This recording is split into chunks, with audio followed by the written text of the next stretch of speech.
Inspector कामिनी गाड़ी चला रही थी, तभी उसके मोबाइल पर एक अननोन नंबर से कॉल आया। कामिनी ने गाड़ी साइड में रोकी और कॉल उठाया। कौन बोल रहा है? कामिनी मैम, मुझे बचा लीजिए प्लीज, वो मुझे मार डालेगा, मेरी मदद कीजिए प्लीज।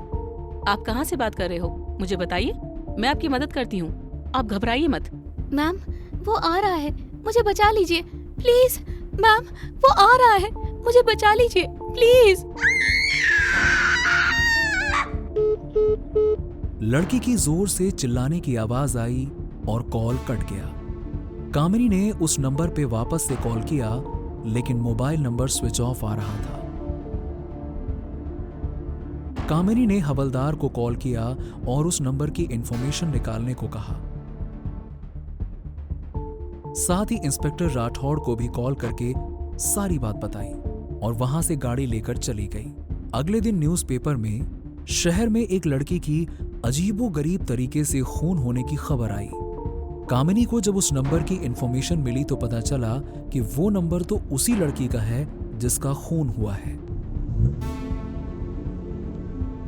कामिनी और इंस्पेक्टर राठौड़ जब उस स्पॉट पर पहुंचे तब उस लड़की की डेड बॉडी एक लाल रंग के कपड़े में लिपटी हुई थी। उसका चेहरा पूरी तरह से चाकू के वार से खराब कर दिया गया था और उसके माथे पर एक काले रंग का गुलाब रखा हुआ था। ऐसे अजीबोगरीब तरीके से खून के पीछे का राज क्या हो सकता है? ऐसे बहुत सारे सवाल इंस्पेक्टर राठौड़ के मन में आ रहे थे। इस केस की छानबीन करने के ठीक 1 महीने बाद फिर से एक मर्डर की बात पूरे शहर में फैल गई। ताज्जुब की बात तो यह थी कि इस लड़की को भी उसी तरीके से मारा गया था जैसे 1 महीने पहले मर्डर हुआ था, और ऐसे ही लगातार 4 महीनों तक मर्डर होता रहा। सर, ये केस उतना आसान नहीं लगता जितना हम सोच रहे हैं। आपको क्या लगता है सर, ये कौन हो सकता है और क्यों? सही कहा तुमने कामिनी, ये किलर बहुत चालाक है। मुझे लगता है कि ये कोई साइको किलर है जो सभी खूबसूरत लड़कियों को अपना शिकार बना रहा है। अच्छा, तुमने एक बात नोटिस की कामिनी? क्या सर? ये कि हर मर्डर महीने की 14 तारीख को हो रहा है। हो ना हो ये किलर अभी भी किसी खूबसूरत लड़की की तलाश में है और इस महीने की 14 तारीख को वो पक्की सी बात है कि एक और मर्डर करेगा। लेकिन इस बार हमें उसे पकड़ना होगा कामिनी। अगले दिन जब कामिनी और इंस्पेक्टर राठौड़ केस की छानबीन कर रहे थे तब एक न्यूज रिपोर्टर उनके पास आया। हेलो सर, मेरा नाम विक्टर है, मैं एक न्यूज रिपोर्टर हूं सर। आपके यहाँ आने की वजह? शहर में एक के बाद एक मर्डर हो रहे हैं, बस उसी सिलसिले में आपसे बात करना चाहता हूं सर। देखो विक्टर, इस बारे में अभी हम तुम्हें कुछ नहीं बता सकते हैं, मामला सेंसिटिव है, लेकिन बहुत ही जल्द हम उस किलर को पकड़ लेंगे, ये मेरा वादा है। ठीक है, चलो अब तुम जा सकते हो यहाँ से, वो रहा दरवाजा। मैं जानता हूँ सर कि आप उसे पकड़ लेंगे, लेकिन मैं यहाँ से नहीं जाऊंगा। कामिनी, हवलदार और राठौड़ उसकी ओर देखने लगे। विक्टर ने कहा कि वो उनके साथ रहना चाहता है। विक्टर ने बताया कि वो पहले से ही एक इंस्पेक्टर बनना चाहता था। उसके लिए उसने पढ़ाई भी शुरू कर दी थी, लेकिन फैमिली की जिम्मेदारी की वजह से उसे पढ़ाई बीच में छोड़नी पड़ी और नौकरी करनी पड़ी। अब वो क्या है ना सर कि मेरी दिली इच्छा है कि मैं आपके साथ एक बार काम करूं। अगर मैं आपके किसी भी तरह से मदद कर सका तो मान के चलिए मेरा इंस्पेक्टर बनने वाला जो सपना है वो पूरा हो जाएगा। पहले तो इंस्पेक्टर राठौड़ ने साफ मना कर दिया, लेकिन विक्टर की बहुत विनती करने के बाद वो राजी हो गए। आपका बहुत बहुत शुक्रिया सर, आपकी वजह से कम एक बार तो अपना सपना पूरा करूंगा। Thank you sir. ऐसा कहकर वो वहां से चला गया। दूसरे दिन से विक्टर हमेशा कामिनी और इंस्पेक्टर राठौड़ के साथ रहता और उनकी हेल्प करता। सर, गुनाहगार कितना भी शातिर क्यों ना हो, वो कोई ना कोई सुराग जरूर छोड़ता है, लेकिन ये सीरियल किलर तो अपने पीछे कोई सबूत नहीं छोड़ता। अरे सबूत भी मिलेंगे और गुनहगार भी। कामिनी, कुछ भी हो जाए, इस बार वो किलर मेरे हाथ से नहीं बचेगा। एक दिन कामिनी, इंस्पेक्टर राठौड़ और विक्टर एक साथ बैठकर किलर के बारे में बात कर रहे थे। सर, मुझे लगता है कि इस किलर को पकड़ना आसान नहीं होगा। वो बहुत ही होशियारी से सब कुछ प्लान कर रहा है। हाँ, सही कहा तुमने विक्टर। अब मुझे भी लगता है कि मैं ये केस पूरा नहीं कर सकता। इतनी कोशिश करने के बावजूद भी मैं किलर को पकड़ नहीं पाया। मुझे लगता है कि मैं अब ये केस ही छोड़ दूं। ये आप क्या कह रहे हो सर? आप ऐसे सोच भी कैसे सकते हैं सर? अरे नहीं सर, आप ऐसे कैसी बातें कर सकते हैं? अरे मैं तो आपसे बहुत कुछ सीखना चाहता हूँ और आप है कि केस ही छोड़ना चाहते हैं। ये क्या बात हुई सर? देखते हैं। वैसे विक्टर, नाइस डियो। हाँ हाँ सर, ये मेरा फेवरेट डियो है। एनीवे, चलो अब अपने अपने घर चलते हैं, बहुत देर हो गई है। चलो। अगले दिन इंस्पेक्टर राठौड़ पुलिस स्टेशन नहीं आए। कामिनी ने उनको कॉल किया लेकिन कॉल नहीं लगा। सब परेशान होने लगे कि आखिर राठौड़ सर कहां गए। देखते ही देखते 14 तारीख आ गई। मिशा अपने स्टूडियो से वापस अपने घर आई थी। मिशा एक मॉडल थी। वो घर आई और फ्रेश होने के लिए वॉशरूम गई। तभी उसके रूम को किसी ने अंदर से लॉक कर दिया। मिशा जब वॉशरूम से बाहर आई तो उसने देखा कि एक लड़का जिसने अपने मुंह पर मास्क लगाया हुआ था वो वायलिन बजा रहा था। उसे देखकर मिशा बहुत डर गई। कौन हो तुम? और तुम मेरे रूम में कैसे आए? क्या चाहते हो तुम?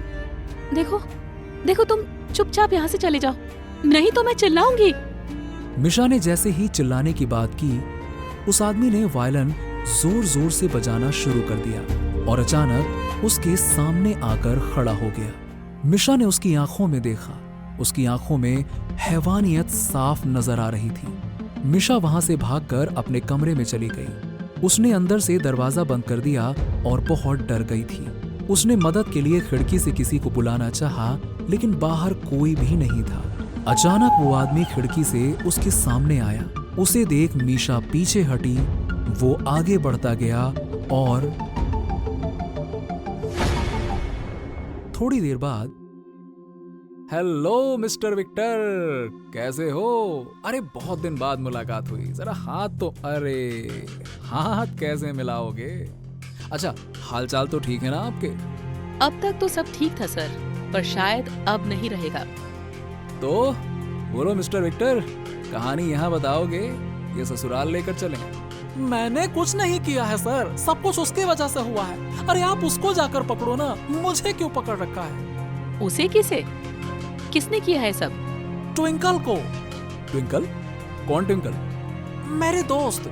विक्टर ने बताया कि ट्विंकल उसकी कॉलेज फ्रेंड थी। दोनों साथ में पढ़ाई करते थे, लंच करते, शॉपिंग करते। दोनों में अच्छी दोस्ती हो गई थी।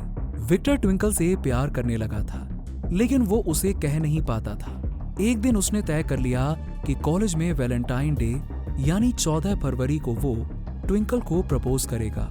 और उसने वैलेंटाइन डे के दिन ट्विंकल को प्रपोज भी किया और उसे एक रेड कलर का ड्रेस और रोज गिफ्ट किया। लेकिन ट्विंकल उसे बस अपना अच्छा दोस्त मानती थी। उसने उसे साफ इनकार कर दिया। विक्टर, तुम मेरे सबसे अच्छे दोस्त थे। मुझे लगा तुम बाकी लड़कों की तरह नहीं हो, लेकिन मैं गलत थी। तुम भी औरों जैसे निकले। मैं तुम्हारी शक्ल भी नहीं देखना चाहती। ऐसा कहकर ट्विंकल ने वो ड्रेस और रोज विक्टर के मुंह पर फेंक दिया और वो शहर छोड़कर चली गई। विक्टर को ये बात बहुत बुरी लगी। वो रात भर वहीं रोता रहा। धीरे धीरे उसके मन में खूबसूरत लड़कियों के लिए नफरत पैदा हो गई। इसीलिए वो हर एक खूबसूरत लड़की का चेहरा बिगाड़ना चाहता था, उन्हें मारना चाहता था। ओह, तो इसलिए तुमने उन 4 लड़कियों को मार डाला? सर, लेकिन एक बात मुझे समझ नहीं आई। अगर ये खुद किलर है तो ये हमारे साथ क्यों रहता था हमेशा, और आपको इस पर शक कैसे हुआ? कामिनी, ये हमारे साथ इसलिए रहता था ताकि ये हमारी हर एक चाल पर नजर रख सके। अच्छा, तुम्हें याद है एक दिन की बात है कि हम लोग पुलिस स्टेशन की कैंटीन में बैठे हुए थे और तभी ये भी वहां पे अंदर आया था। अंदर आते वक्त इसके हाथ से इसका बैग छूट गया था और ये बहुत ही घबराहट में उसको समेट रहा था। बस यही बात तो मुझे इसकी बहुत अजीब लगी। सर, बैग और खून का क्या कनेक्शन है? कनेक्शन है, अरे कामिनी, बड़ा कनेक्शन है। उसी दिन तो मुझे असली खूनी का पता चला। वो कैसे सर? कामिनी, जब वो बैग लेकर हमारे पास अंदर आया तो मुझे एक खुशबू आई थी और ये वही खुशबू थी कामिनी जो पहली लड़की के मरने के बाद उसके लापता हुए लाल रंग के कपड़े से आई थी। बस शक तो मुझे तभी से हो गया था। राठौर सर ने बताया कि वो वहां पुलिस कैंटीन से निकलने के बाद थोड़ी देर में वापस कैंटीन में आए और उन्होंने वहां पे सीसीटीवी फुटेज चेक किया। तब उन्हें विक्टर के बैग से गिरे सामानों में मॉडल मिशा की तस्वीर दिखाई दी। तभी वो समझ गए थे कि विक्टर ही असली कातिल है और उसका नेक्स्ट टारगेट मॉडल मिशा है। समझी कामिनी? इसीलिए मैंने केस से बाहर होने का नाटक किया ताकि मैं इस विक्टर पर नजर रख सकूं और उसे शक ना हो। वाओ, सच में sir, you are great sir. कमाल कर दिया आपने तो। अपना तो ऐसा ही है कामिनी, चीते की चाल और बाज की नजर और इंस्पेक्टर राठौर का कमाल। अपना तो ऐसा ही है कामिनी।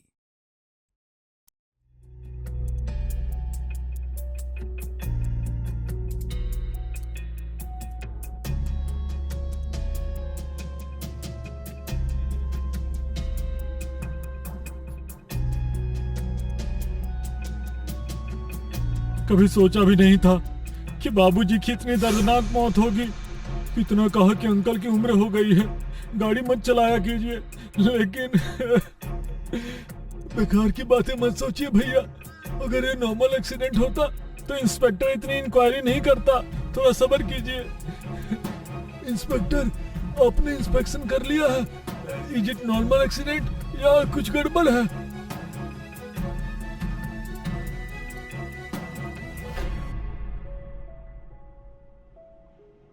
गड़बड़ है या नहीं, ये तो इन्वेस्टिगेशन के बाद ही पता चलेगा। फिलहाल इतना जान लीजिए कि कार की ब्रेक लाइन टूटी हुई है और इसी वजह से आपके पिताजी दयानंद जी का एक्सीडेंट हुआ। ये एक्सीडेंट नहीं है, मर्डर है। मारा गया है दादाजी को। 2 दिन पहले ही तो गाड़ी सर्विस होकर आई थी, ऐसे कैसे ब्रेक फेल हो सकते हैं? दीक्षा बेटा, ये तुम क्या कह रही हो? इंस्पेक्टर, ये मेरी बेटी दीक्षा है। ये अपने दादाजी से बहुत प्यार करती थी, इसीलिए कुछ भी बोल रही है। आप इसकी बातों पर। नहीं पापा, मैं कुछ भी नहीं बोल रही हूँ, सच बोल रही हूँ। दादाजी की कार 2 दिन पहले ही सर्विस होकर आई है। सब परफेक्ट था, बिलीव मी। उनका खून हुआ है। लेकिन किसने किया होगा तुम्हारे दादाजी का खून? मुझे पता होता तो मैं कातिल को साथ ही लाती, उसे दीक्षा, सदमा लगा है इसे। आप लोग इसे हॉस्पिटल ले जाइए। क्या लगता है सर, दीक्षा सच बोल रही है या एक महज नॉर्मल एक्सीडेंट है? आप सवाल कम, काम ज्यादा कीजिए। विक्टिम के तीनों बेटे की जन्म कुंडली लेकर आइए मेरे पास।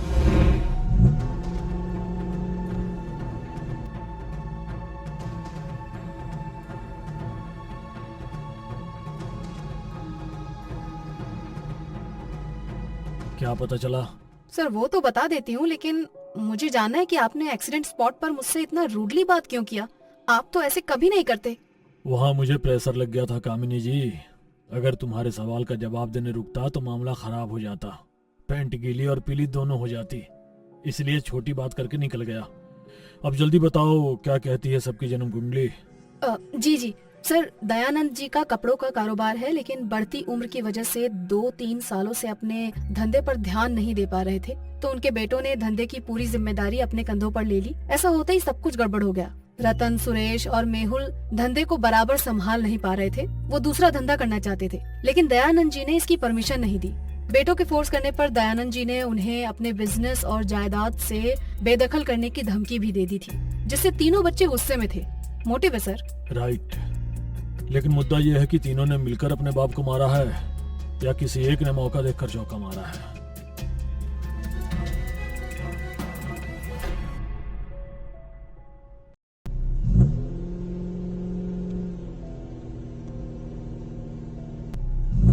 इंस्पेक्टर, आप तो मुझे पुलिस स्टेशन ले जा रहे थे, मगर ये रास्ता तो आपके पुलिस स्टेशन को नहीं जाता।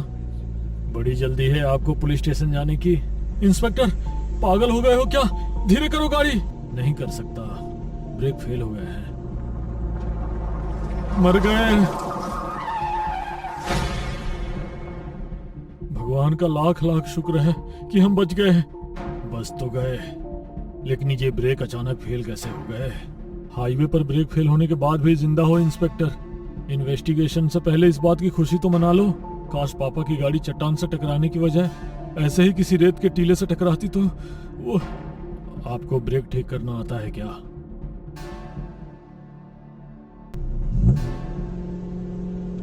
इंस्पेक्टर साहब, थोड़ा आराम से चलिए। सुरेश जी, आराम से ही चला रहा हूँ, लेकिन क्या करूं, गाड़ी के ब्रेक फेल हो गए हैं। ओह माय गॉड, आगे तो काली खाई है। सुरेश जी, हमें कूदना होगा। गाड़ी की रफ्तार बहुत तेज है और मुझे डर लग रहा है। मैं नहीं कूद सकता। नहीं कूदेंगे तो हम खाई में गिरकर मर जाएंगे। मैं नहीं कूद सकता। नहीं। बच गए, हम बच गए, हम बच गए। आपको ब्रेक ठीक करना आता है?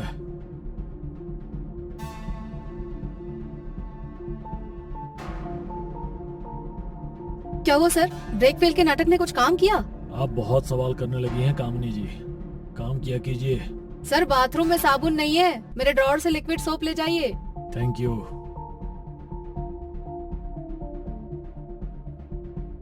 अरे इंस्पेक्टर साहब, क्या हुआ? आप यहाँ ऐसे क्यों खड़े हैं? गाड़ी का ब्रेक ठीक से काम नहीं कर रहा है मेहुल जी। मैकेनिक को फोन किया था पर वो फोन नहीं उठा रहा। आप हटिए, ब्रेक मैं ठीक कर देता हूँ, मुझे इसकी नॉलेज है। अरे आप इतने बड़े बिजनेसमैन और ये काम। ऑटोमोबाइल में मैकेनिकल इंजीनियर हूँ इंस्पेक्टर। अगर पापा मुझे अपने काम में नहीं लगाते तो आज मेरा खुद का कार सर्विस सेंटर होता। एनीवेज, गाड़ी ठीक करूँ प्लीज, बस 5 मिनट। लीजिए सर, ब्रेक ठीक कर दिया मैंने। Thank you. आपको तो सच में गाड़ी के बारे में बहुत कुछ पता है, इसलिए आपने अपने पिताजी की गाड़ी, जो कि 2 दिन पहले ही सर्विस कराई थी, उसके ब्रेक्स इतनी सफाई से फेल कर दिए। आपको फर्दर इन्वेस्टिगेशन के लिए पुलिस स्टेशन चलना होगा मिस्टर मेहुल। आप हमारे प्राइम सस्पेक्ट हैं। आई नो तुमने ही अपने पिता का कत्ल किया है। इसे जितनी जल्दी एक्सेप्ट कर लोगे उतने सुखी रहोगे। आपको पता है कि पापा ने मुझे ऑटोमोबाइल सर्विस सेंटर क्यों नहीं खोलने दिया? क्योंकि उन्हें लगता था कि मैं अपने दोनों बड़े भाइयों में सबसे ज्यादा काबिल हूँ और उनका बिजनेस आगे बढ़ा सकता हूँ। मैं वही कर रहा था, लेकिन दोनों बड़े भाइयों के जिद भरे डिसीजन से बिजनेस को चौपट कर रहे थे। इस बात को लेकर पिताजी का रतन भैया और सुरेश भैया से बहुत झगड़ा हुआ था। आप उनसे पूछिए ना, लेकिन मुझे उन्होंने कुछ नहीं कहा। जितना प्यार वो मुझसे करते थे उतना ही मैं भी उनसे करता था। कामिनी जी, रतन और सुरेश को जल्दी बुलाइए, नहीं आए तो उठा कर ले आइए, लेकिन वो मुझे अभी पुलिस स्टेशन में चाहिए। मैं भी तो देखूं कौन सी ऐसी राक्षस औलाद है जिसने अपने ही पिता का खून किया है। जी सर, जी। आप भाइयों को क्यों बुला रहे हैं? उनके और पिताजी के बीच हुए झगड़े का राज खोलने के लिए। दादाजी, क्यों चले गए आप? आपकी बहुत याद आ रही है दादाजी। बेबी, दादाजी के खून में किसे पकड़ा गया? पुलिस इन्वेस्टिगेशन कर रही है, कुछ पता चलेगा तो बताऊंगी। अरे आप कब आई? कुछ पता चला? दादाजी की कार ब्रेक लाइन किसने कट की? अभी तक तो कुछ नहीं पता चला है।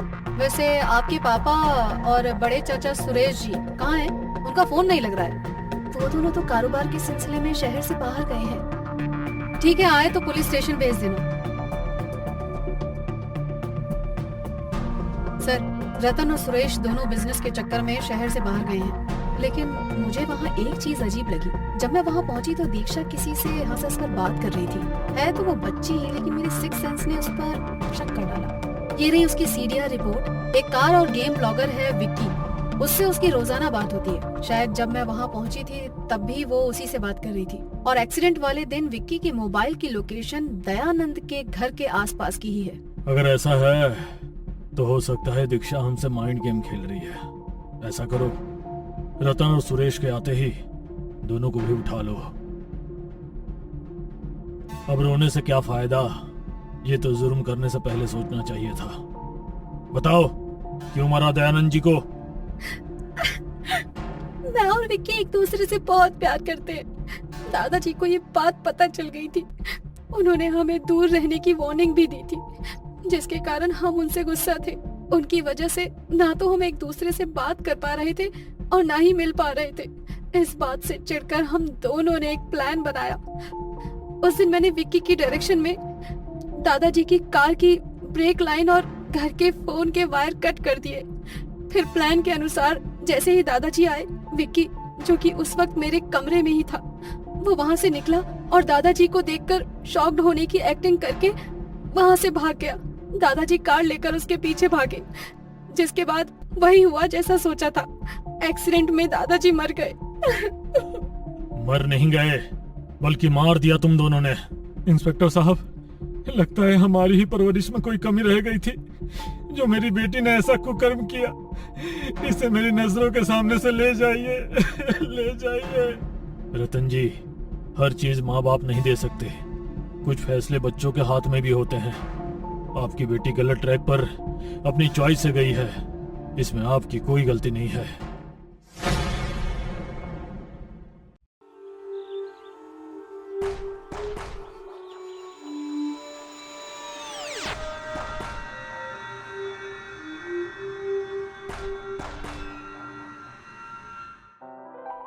प्लास्टिक की थैली तो बहुत भारी लग रही है, क्या होगा इसमें?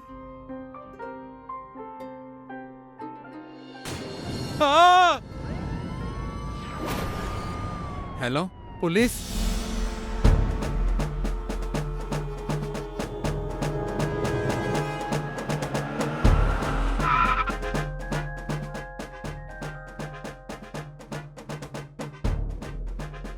पहचान छुपाने के लिए कातिल ने विक्टिम का चेहरा बुरी तरह से बिगाड़ दिया है सर।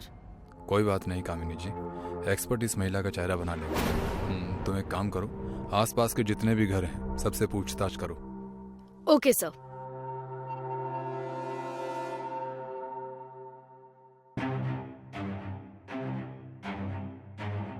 राजेश, तुम्हें कैसे पता चला कि इस प्लास्टिक की थैली में किसी महिला का कटा हुआ सर है? सर मैं रोज की तरह कबाड़ बीन रहा था तो मुझे ये थैली दिखाई दी, थोड़ी भारी थी तो मैं इसे खोलकर देख लिया तो उसमें कटा सर पड़ा था, फिर मैंने तुरंत आपको फोन कर दिया सर। जब तुम यहाँ आए तो तुमने किसी को थैली फेंकते हुए देखा था क्या, या किसी ऐसे आदमी को जिसके हाव भाव अजीब हो या थोड़ा घबराया हुआ हो? नहीं सर, जब मैं आया तो यहाँ कोई नहीं था। ठीक है, तुम जा सकते हो।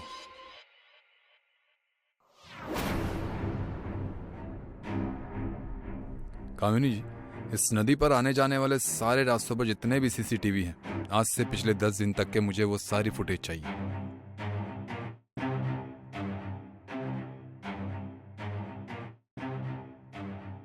सर, महिला की फोटो बन गई है, ये रही फोटो। और सर, इसमें नदी की और जाने वाले रास्तों की सीसीटीवी फुटेज भी है। फोटो को सभी पुलिस चौकी में भेज दो और सीसीटीवी फुटेज चेक करो। मैं कमिश्नर सर के ऑफिस जा रहा हूँ और मेरे आने तक सारी रिपोर्ट चाहिए। जी सर।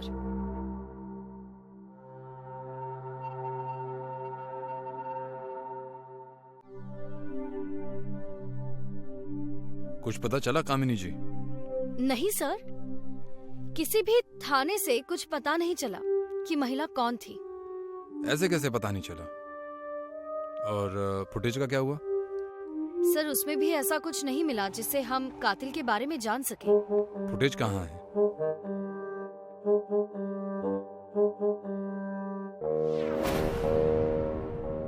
कामिनी जी, कातिल का पता चल गया। कौन है सर? ये है कातिल। सर, आप ये पूरे यकीन के साथ कैसे कह सकते हैं? गौर से देखो इसे। इस फुटेज में और बाकी फुटेजेस में सभी लोग बिना मास्क और कैप के हैं, और ये आदमी बारिश वाले दिन में कैप पहनकर चल रहा है और कोरोना के जाने के साल भर बाद भी मास्क लगाकर घूम रहा है। पता है क्यों? क्यों सर? क्योंकि इसे भी पता है कि रास्ते में सीसीटीवी कैमरा है। लेकिन सर, ये भी तो हो सकता है कि ये आदमी गंजा हो या उसके सिर पर डैंड्रफ हो, उसके बाल झड़ते हो या उसे स्टाइल में रहना पसंद हो, और इन्हीं सब वजह से लोग कैप पहन लेते हैं सर। राइट, लेकिन इस पर शक करने का कारण ये है कामिनी जी कि ये आदमी उसी रोड के अगले सीसीटीवी फुटेज में नहीं, लेकिन 10 मिनट बाद वापसी वाले फुटेज में वो है, और इसी बीच में वो घाट है जहां हमें कटा हुआ सर मिला था। वाह सर, आप तो सच में कमाल है। अपना तो ऐसा ही है। आरटीओ ऑफिस से इस बाइक की डिटेल्स निकालिए।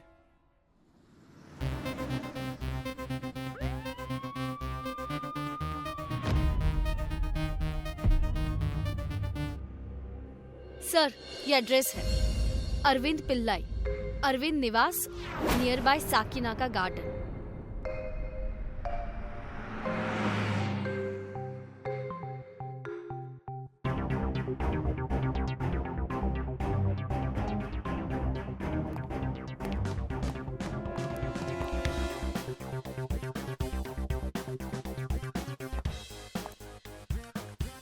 अरविंद पिल्लाई।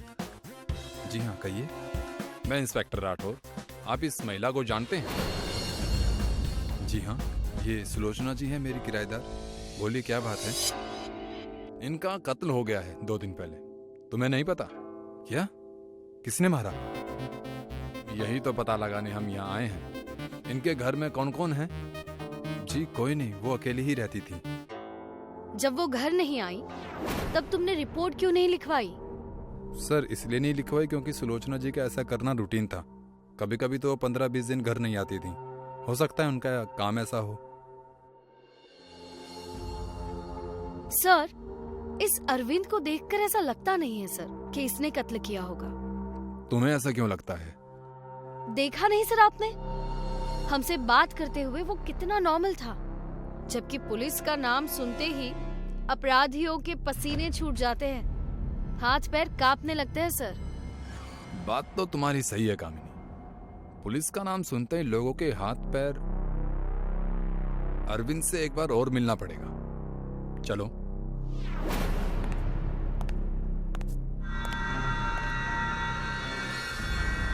माफ करना अरविंद, मेरा मन में एक सवाल है, मैं वही क्लियर करने आया हूँ। तुम्हारे हाथ में ये चोट कैसे लगी? घर के साफ सफाई में लग गई थी sir. If you don't mind, हम तुम्हारा साफ सुथरा घर भी देखना चाहते हैं। देखिए, आप लोग ऐसे किसी के घर में नहीं घुस सकते, पर हम तो घुस चुके हैं अरविंद जी। पूरे घर की तलाशी लो।